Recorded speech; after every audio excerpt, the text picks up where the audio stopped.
जय श्री सद्गुरु देवाय नमः। जय श्री गणपति देवाय नमः।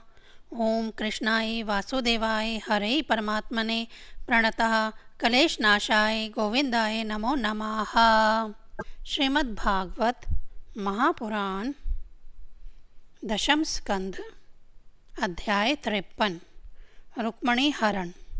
श्री सुखदेव जी कहते हैं, परीक्षित, भगवान श्री कृष्ण ने विदर्भ राजकुमारी रुक्मणी जी का यह संदेश सुनकर अपने हाथ से ब्राह्मण देवता का हाथ पकड़ लिया और हंसते हुए यूं बोले। भगवान श्री कृष्ण ने कहा, ब्राह्मण देवता जैसे विदर्भ राजकुमारी मुझे चाहती है, वैसे ही मैं भी उन्हें चाहता हूँ। मेरा चित्त उन्हीं में लगा रहता है।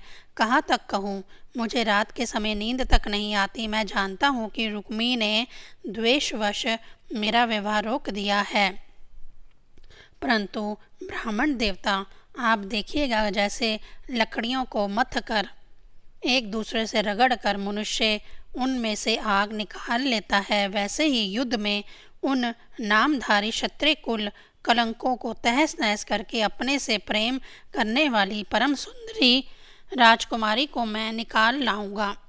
श्री सुखदेव जी कहते हैं, परीक्षित, मधुसूदन श्री कृष्ण ने यह जानकर कि रुक्मणी के विवाह की लगन परसों रात्रि में ही है, सारथी को आज्ञा दी कि दारुक तनिक भी विलंब न करके रथ जोत लाओ। दारुक भगवान के रथ में शैव्य, सुग्रीव, मेघ पुष्प और बलाहक नाम के 4 घोड़े जोतकर उसे ले आए और हाथ जोड़कर भगवान के सामने खड़ा हो गया। शूरनंदन श्री कृष्ण ब्राह्मण देवता को पहले रथ पर चढ़ाकर फिर आप भी सवार हुए और उन शीघ्रगामी घोड़ों के द्वारा एक ही रात में आनर्त देश से विदर्भ देश में जा पहुँचे। कुंडी नरेश महाराज भीष्म ने अपने बड़े लड़के रुक्मी के स्नेहवश अपनी कन्या शिशुपाल को देने के लिए विवाह उत्सव की तैयारी करा रहे थे। नगर के राजपथ, चौराहे तथा गली कूचे झाड़ बुहार दिए गए थे, उन पर छिड़काव किया जा चुका था। चित्र विचित्र रंग बिरंगी छोटी बड़ी झंडियाँ और पताकाएं लगा दी गई थीं, तोरण बांध दिए गए थे। वहाँ के स्त्री पुरुष पुष्प, माला, हार, इत्र, फुलेल, चंदन, गहने और निर्मल वस्त्रों से सजे हुए थे। वहाँ के सुंदर सुंदर घरों में से अगर के धूप की सुगंध फैल रही थी। परीक्षित, राजा भीष्म ने अपने पितर और देवताओं का विधि पूर्वक पूजन करके ब्राह्मणों को भोजन कराया और नियम अनुसार स्वस्ति वाचन भी। सुशोभित दांतों वाली परम सुंदरी राजकुमारी रुक्मणी जी को स्नान कराया गया। उनके हाथों में मंगल सूत्र, कंगन पहनाए गए, कोहबर लगाया बनाया गया, 2 नए नए वस्त्र उन्हें पहनाए गए और वे उत्तम उत्तम आभूषणों से विभूषित की गईं। श्रेष्ठ ब्राह्मणों ने साम, ऋक और यजुर्वेद के मंत्रों से उनकी रक्षा की और अथर्ववेद के विद्वान पुरोहितों ने गृह शांति के लिए हवन किया। राजक भीष्मक कुल परंपरा के बड़े जानकार थे। उन्होंने सोना, चांदी, वस्त्र, गुड़ मिले हुए तिल और गौएं ब्राह्मणों को दी। इसी प्रकार चेदी नरेश राजा दमघोष ने भी अपने पुत्र शिशुपाल के लिए मंत्रज्ञ ब्राह्मणों से अपने पुत्र के विवाह संबंधी मंगल कृत्य कराए। इसके बाद वे मद चुआते हुए हाथियों, सोने की मालाओं से सजाए हुए रथों, पैदलों और घुड़सवारों की चुतरंगी सेना साथ लेकर कुंडनीपुर जा पहुँचे। विदर्भराज भीष्म ने आगे आकर उनका स्वागत, सत्कार और प्रथा के अनुसार अर्चन पूजन किया। इसके बाद उन लोगों को पहले से ही निश्चित किए हुए जनवासों में आनंद पूर्वक ठहरा दिया। उस बारात में शाल्व, जरासंध, दंतवक्र, विदुरथ और पौंड्रक आदि शिशुपाल के सहसों मित्र नरपति आए थे। वे सब राजा श्री कृष्ण और बलराम जी के विरोधी थे और राजकुमारी रुक्मणी शिशुपाल को ही मिले इस विचार से आए थे। उन्होंने अपने अपने मन में यह पहले से ही निश्चय कर रखा था कि यदि श्री कृष्ण बलराम आदि यदुवंशियों के साथ आकर कन्या को हरने की चेष्टा करेगा तो हम सब मिलकर उससे लड़ेंगे। यही कारण था कि उन राजाओं ने अपनी अपनी पूरी सेना और रथ, घोड़े, हाथी आदि भी अपने साथ ले लिए थे। विपक्षी राजाओं की इस तरह तैयारी का पता भगवान बलराम जी को लग गया। जब उन्होंने यह सुना कि भैया श्री कृष्ण अकेले ही राजकुमारी का हरण करने के लिए चले गए हैं, तब उन्हें वहाँ लड़ाई झगड़े की बड़ी आशंका हुई। यद्यपि वे श्री कृष्ण का बल पराक्रम जानते थे, फिर भी भ्रात स्नेह से उनका हृदय भर आया। वे तुरंत ही हाथी, घोड़े, रथ और पैदलों की बड़ी भारी चतुरंगी सेना साथ लेकर कुंडनीपुर में जा चल दिए पड़े। इधर परम सुंदरी रुक्मिणी जी भगवान श्री कृष्ण के शुभ आगमन की प्रतीक्षा कर रही थी। उन्होंने देखा श्री कृष्ण की तो कौन कहे, अभी ब्राह्मण देवता भी नहीं लौटे, तो वह बड़ी चिंता में पड़ गईं। सोचने लगी, अहो, अब मुझ अभागिन के विवाह में केवल एक रात की देरी है, परंतु मेरे जीवन सर्वस्व कमल नयन भगवान अब भी नहीं पधारे। इसका क्या कारण हो सकता है, कुछ निश्चय नहीं मालूम पड़ता। यही नहीं, मेरे संदेश ले जाने वाला ब्राह्मण देवता भी अभी तक नहीं लौटे। इसमें संदेह नहीं कि भगवान श्री कृष्ण का स्वरूप परम शुद्ध और विशुद्ध पुरुष ही उनसे प्रेम कर सकते हैं। उन्होंने मुझ में कुछ न कुछ बुराई देखी होगी, तभी तो मेरा हाथ पकड़ने के लिए, मुझे स्वीकार करने के लिए उद्यत होकर वे यहाँ नहीं पधार रहे हैं।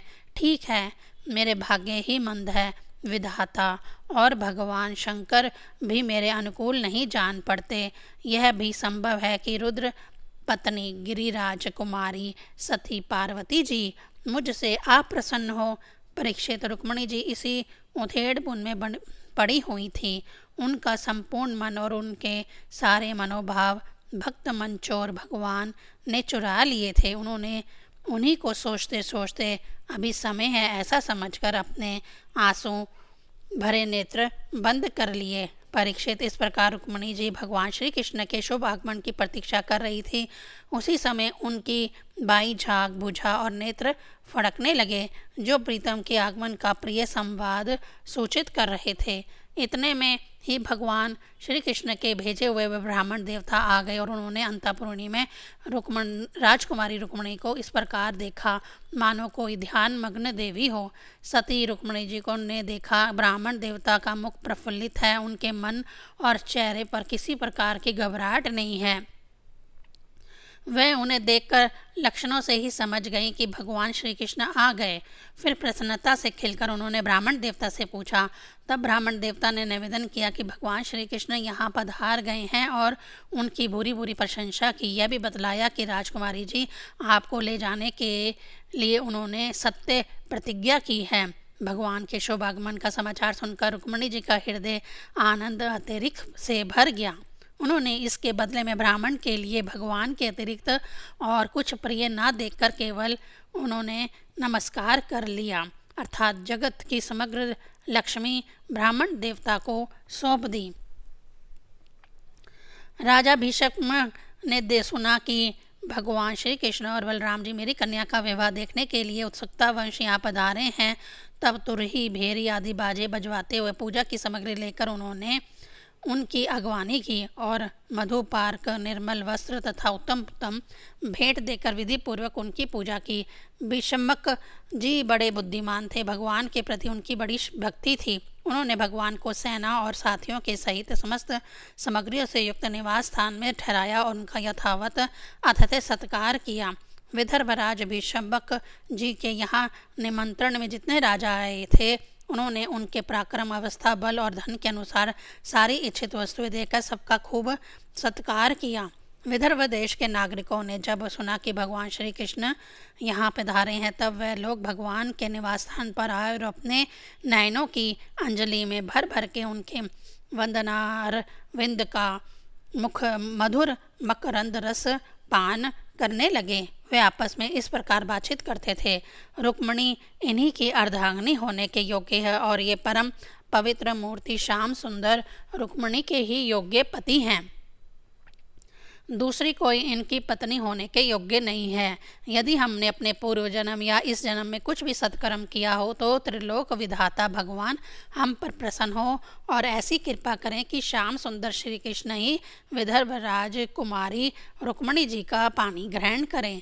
परीक्षित, जिस समय प्रेम परवश होकर पूर्ववासी लोग परस्पर इस प्रकार बातचीत कर रहे थे, उसी समय रुक्मिणी जी अंतःपुर से निकलकर देवी जी के मंदिर के लिए चली। बहुत से सैनिक उनकी रक्षा में नियुक्त थे। वह प्रेम मूर्ति श्री कृष्णचंद्र के चरण कमलों का चिंतन करती हुई भगवती भवानी के पाद पल्लवों का दर्शन करने के लिए पैदल ही चली। वह स्वयं मौन थी और माताएं तथा सखी सहेलियां सब ओर से उन्हें घेरे हुई थीं। शूरवीर राज सैनिक हाथों में अस्त्र शस्त्र उठाए कवच पहने उनकी रक्षा कर रहे थे। उस समय मृदंग, शंख, ढोल, तुरही और भेरी आदि बाजे बज रहे थे। बहुत सी ब्राह्मण पत्नियां पुष्पमाला, चंदन आदि सुगंध, दिव्य और गहने कपड़ों से सज धज कर साथ साथ चल रही थी और अनेकों प्रकार के उपहार तथा पूजन आदि की सामग्री लेकर सहसों श्रेष्ठ वीरांगनाएं भी साथ थीं।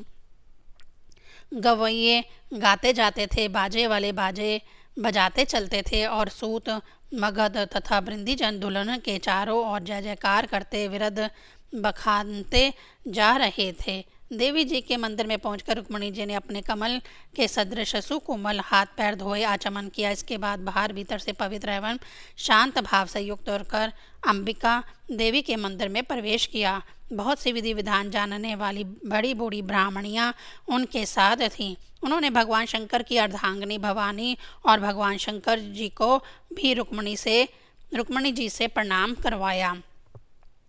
रुक्मिणी जी ने भगवती की से प्रार्थना की, अंबिका माता, आपकी गोद में बैठे हुए आपके प्रिय पुत्र गणेश जी को तथा आपको मैं बार बार नमस्कार करती हूँ। आप ऐसा आशीर्वाद दीजिए कि मेरी अभिलाषा पूर्ण हो।